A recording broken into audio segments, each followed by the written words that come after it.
Bonjour, bienvenue sur Sudokanar. On va regarder ce capsule Sudoku, un problème que j'ai créé pour le tournoi découverte de Nancy en mai 2023. Et la règle particulière de capsule Sudoku, c'est qu'à chaque fois qu'on a une capsule comme ceci ou une gélule, elle doit contenir à la fois un chiffre pair et un chiffre impair. Et pour le reste, il s'agit des règles usuelles du Sudoku. Alors, qu'est-ce qu'on peut remarquer là-dedans? Il y a plusieurs choses à remarquer. La première, c'est que si je regarde ces quatre capsules, forcément, puisque chaque capsule contient un chiffre pair et un chiffre impair, au total, ces quatre capsules contiennent quatre chiffres pairs et quatre chiffres impairs. Et ce qu'il faut bien comprendre, c'est qu'entre 1 et 9, il y a quatre chiffres pairs et cinq chiffres impairs. Il y a 4 chiffres pairs, 2, 4, 6, 8, et 5 chiffres impairs, 1, 3, 5, 7, 9. Ce qui fait que quand on a quatre capsules comme ça sur une ligne, qui occupent quatre chiffres pairs et quatre chiffres impairs, forcément le dernier de la ligne, la dernière case de la ligne contient forcément un chiffre impair. Et ce chiffre impair n'est ni 1, ni 3, ni 9, ni 5, donc c'est forcément un 7. Et c'est accompagné d'un chiffre pair qui n'est ni 2, ni 4, ni 6, donc c'est forcément le 8 dans le cas qui nous occupe. Voilà une remarque qui fait que, pour la même raison, ces cases-là, les quatre cases qui sont dans les coins, vont toutes contenir des chiffres impairs. Par exemple, là, 9, 7, 1 et 5, on peut voir que ça c'est un 3. 9, 7, 3, 1, ça c'est un 5. 1, 3, 5, 7, et ça c'est un 9.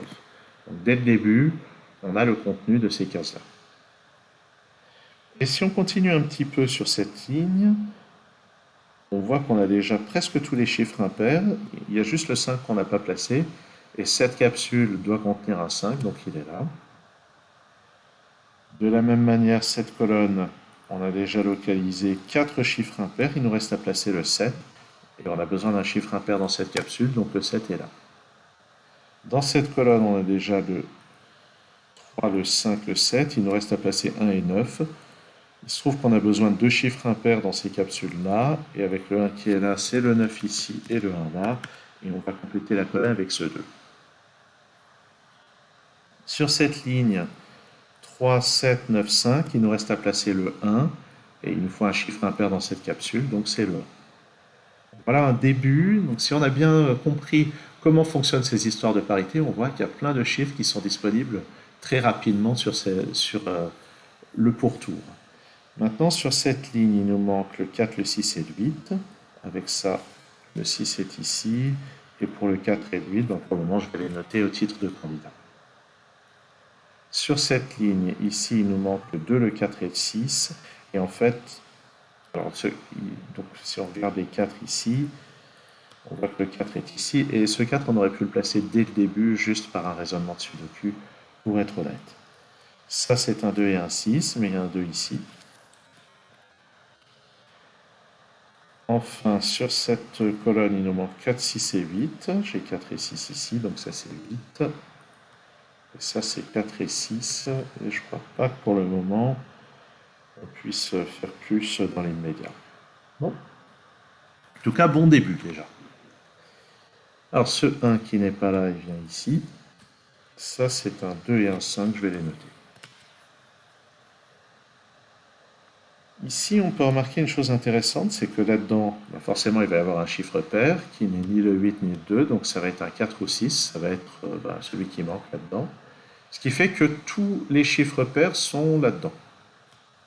Alors d'abord, je suis en train de me dire, le 5 qui n'est pas là, il doit quand même être quelque part sur la ligne, donc il est là.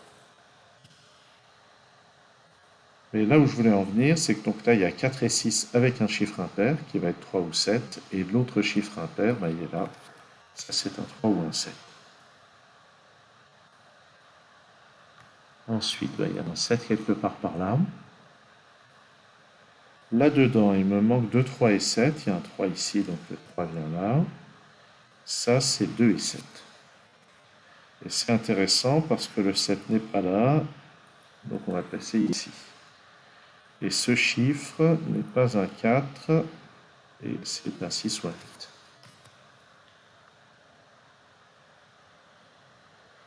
Bon. Alors, qu'est-ce qu'on va regarder maintenant? Ici, on a besoin d'un 2, d'un 5 et d'un 8. Et le 8 n'est pas là. Dans cette colonne, on peut remarquer qu'on a une paire 2 et 5. Ces deux cases ne peuvent contenir que 2 et 5, donc on va vraiment remplir ces deux cases avec le 2 et le 5. Donc ça peut être ni 2 ni 5, c'est un 8. Ensuite, dans cette colonne, quels sont les chiffres qui nous manquent? Ici, c'est 3, 7 et 8. Je peux éliminer le 7 de cette case, le 3 de celle-ci.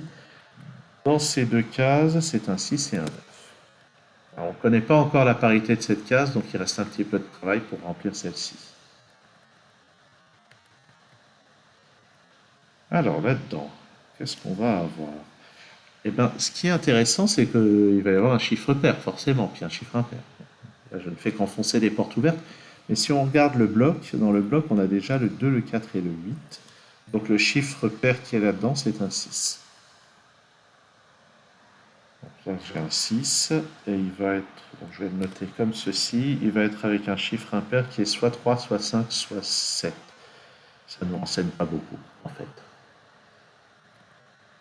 Dans cette colonne, quels sont les chiffres qui manquent? Le 6, le 8 et le 4. Bon, je vais noter. Ah, mais ça c'est intéressant. C'est intéressant pour deux raisons. La première, c'est que ça c'est un chiffre pair, donc ça c'est un chiffre impair.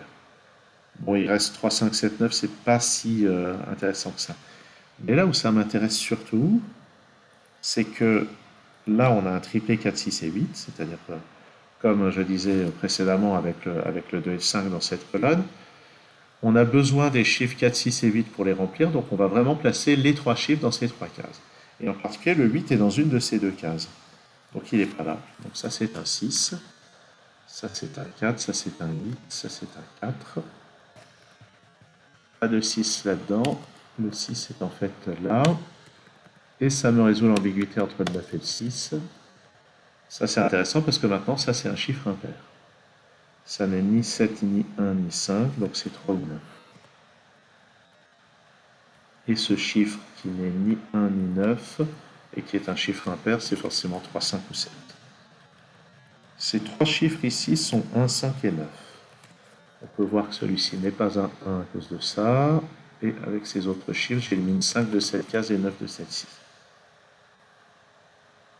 Je rappelle que là-dedans, il y a un 6 jumelé avec un 3 ou un 7.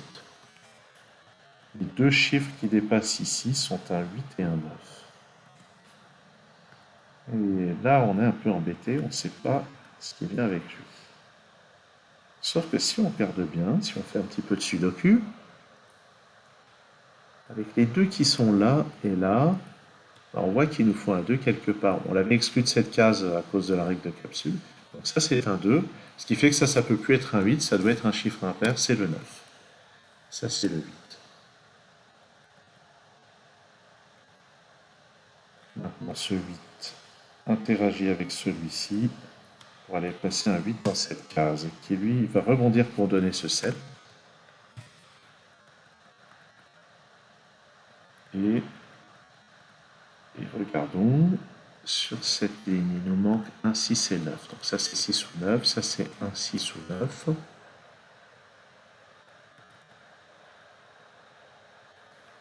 Dans cette colonne maintenant, il me manque un 6. Et grâce au 6 qui est là, je vois que la seule possibilité c'est de le mettre là. Il va être avec un chiffre impair. En fait, il nous reste plein de chiffres impairs à mettre là, mais faisons du sudoku. Avec les 9 qui sont là, ça c'est un 9. Accompagné d'un chiffre pair, qui n'est ni 6, ni 2, ni 8, donc c'est un 4. Ça me permet d'obtenir ce 8 et ce 4, et ce 8 rebondit pour me donner ce 3 et ce 8. Ce 3 n'est plus là-dedans. Le 1 qui est ici n'est pas là, mais il doit apparaître sur la ligne, donc il est là. Ce 9 me donne le 6 et le 1. On avance. Ce 9 ici me donne ce 3, et on complète la ligne avec un 9. Ce 6 élimine ça, ça c'est un 6. Et on complète la colonne avec un 7, qui permet de lever des ambiguïtés. On complète cette colonne avec un 3. Ça, c'est un 5. Et pour les derniers chiffres, il n'y a plus qu'à ramasser. Et voilà. Donc voilà une résolution possible de ce capsule Sudoku que j'avais créé pour le tournoi découverte de Nancy. J'espère que toutes ces variantes vous ont intéressé, ces variantes de Sudoku. J'ai fait en sorte que la difficulté soit raisonnable. Je ne sais pas si j'ai réussi. J'espère en tout cas que ça vous a intéressé. Et si vous voulez en savoir plus, eh bien n'hésitez pas à fouiller la chaîne. C'est pas les vidéos qui manquent, y compris en langue française. Et puis si vous voulez un peu plus de vidéos en langue française, n'hésitez pas à faire des requêtes et m'arrive d'y répondre favorablement. Merci d'avoir suivi cette vidéo. À très bientôt sur Sudokanar.